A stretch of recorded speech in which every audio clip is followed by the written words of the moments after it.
hello. What's all this then? An English person, a native English person, a working class native English person protesting against an Ethiopian paedophile who's tried to nonce a native English 7-year-old girl in front of my van while I'm driving? Hang on a minute. I'm an English police officer. I'm not here to help people like that. I'm here to help Ethiopian paedophiles that nonce 7-year-old English girls. I'm here to help the white mutants and paedophile supporters that come in to support the Ethiopian paedophile and support his right to nonce English 7-year-old girls. Right, speed up, kill. Hello, and welcome to this edition of the Jolly Heretic. Now, on the 17th of July, we saw shocking evidence of the extent of two-tier policing in the UK. Every effort is made when left-wing green narcissists glue themselves to the road to accommodate them, to even bring them cups of tea.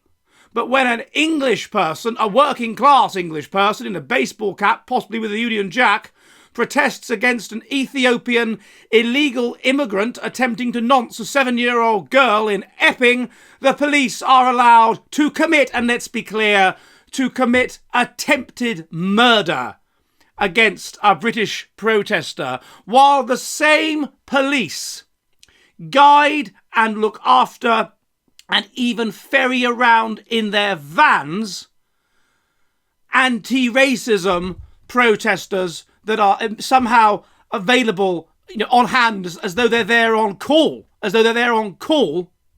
to come in and protest in favour of the right of an Ethiopian fake refugee to be able to attempt to nonce a 7-year-old local girl. That is where we are at in the UK. And before I go into it, could you do me a favour though? Could you please subscribe? Could you subscribe here on YouTube? Could you leave a like? Could you click the bell? Could you do all those things and leave a comment? And could you subscribe to my Substack? That's jollyheretic.com, where if you like what I do, you can support what I do for the cost of a pint of beer a month, and where there's in-person interviews and vlogs and films and all kinds of stuff. Okay, back to the video. So what's going on? I predicted the other day that things were going to kick off this summer. It seems to be inevitable now. In a country that is sliding towards civil war, in a country in which the majority of people feel disempowered and feel like they're second-class citizens, in a country in which the government collaborates with foreigners and with anti-patriotic English people in the form of Hope Not Hate and so forth, in order to control and suppress our British people, whom they at best fear and at worst despise, it is inevitable that every so often there are going to be flare-ups. And there has been a flare-up in Epping, in heretofore overwhelmingly white Epping in Essex, where of course there is a refugee hotel because of the government's abject failure to do what they should do, which is arrest any immigrant that comes into the country on a small boat, jail them and deport them immediately, or indeed just remove the boats from the water. Because of that, they are putting them in these hotels, these people. They are not refugees, because genuine refugees are going to flee the country with their families, with their wives, with their mothers, with their children. They are single young men to a man, fighting age young men, people who by fleeing their country are basically fleeing the war there, are basically just cowards who should stand up to what's going on. They are the worst kind of immigrant, cowardly immigrants, and consistent with this, they are prepared to nonce young girls.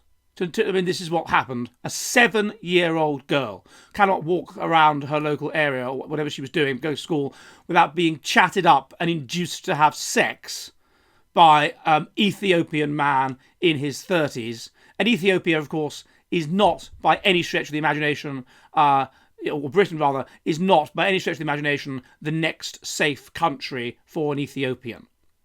And therefore, inherently, any asylum claim must be bogus. He should claim for asylum in Eritrea or some other country that borders Ethiopia. But this is what has happened. This was on the 10th of July.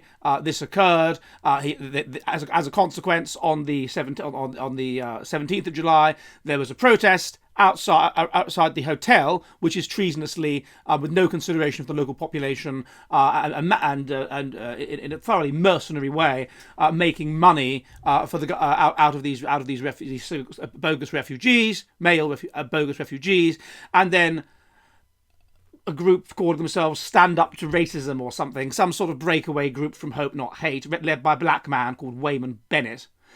Somehow, they hear there's a protest, and it's as though they are, I assume they're paid by the government.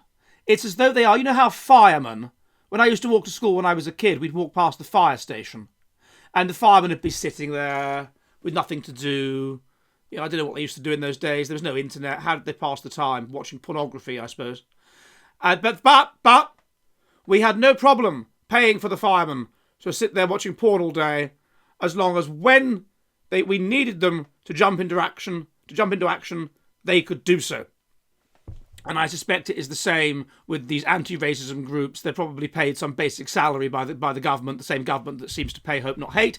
And then when it's needed, they can jump into action. And it was noticed, they were ferried in by the police, guarded by the police. It was organised. There must have been advance notice of this and ferried out by the police.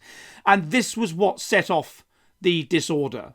That the local people in Epping were rightly appalled that you had these people, 50 or so people, defending the rights of an Ethiopian paedophile illegally in the country, defending his rights and calling those that were annoyed about it, naturally, racist, Nazi scum, off our street. Whose street? This itself is an incitement to violence. It should be illegal to even ask whose streets it is. They're everybody's streets, so it should be a crime.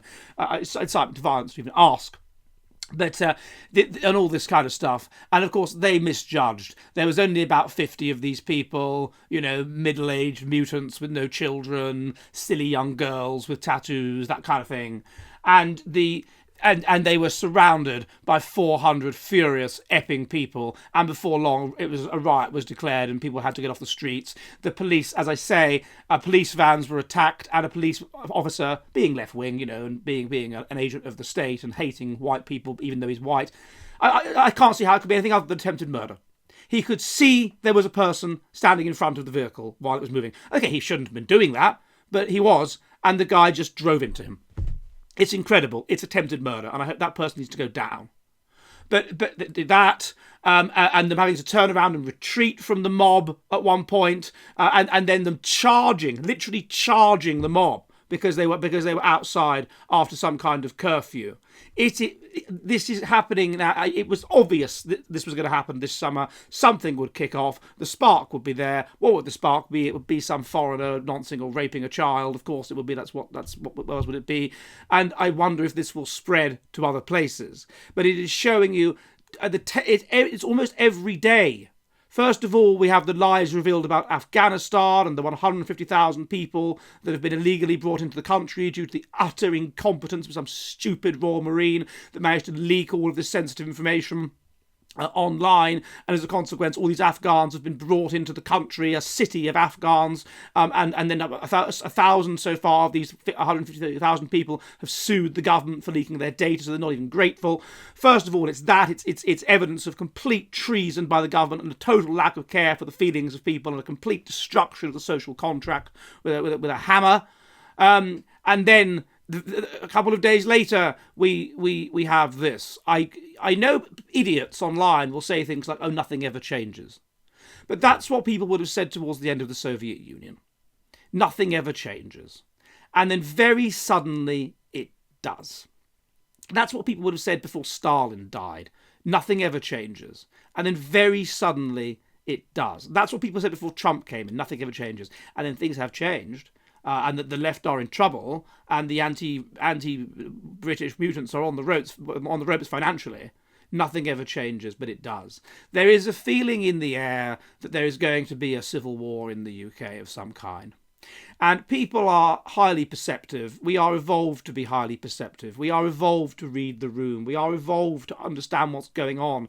It's evolutionarily adaptive to be able to do that, because then you can make plans accordingly. And so many people to whom I speak are aware of this, and even people in Finland looking from abroad are aware of the utter state that Britain is in. that it's no longer safe to walk around the streets of London, that nobody can bloody get housing, that nobody can afford anything, the prices of everything are through the roof, that everyone is pissed off, and on top of that you have mass immigration and mass illegal immigration, and that's making it very, very considerably worse, and you have a government it has no power, everything has been neutered out to a kind of de facto communist regime, to a series of quangos that run everything, and who make the decisions really, and who you can only get into if you're left wing because of a system brought in by Tony Blair, such that right-wing people can be discriminated against, and you have to be in favour of their dogmas in order to get onto these quangos and thus really rule the country. And so there's complete inertia, and nothing can change, and no Conservative government can do anything, and even if the Conservative government wants to, but they can't. When they tried to, in the form of Liz Truss, there was a coup. There was what it was other than a coup. There was a coup. And so that's it. That's the situation. We all know something is changing, and all it takes is a few more sparks, I think, for a civil war to occur. So, yeah, good luck, everyone, and I will see you soon, and goodbye. Are you ready for the future of the West?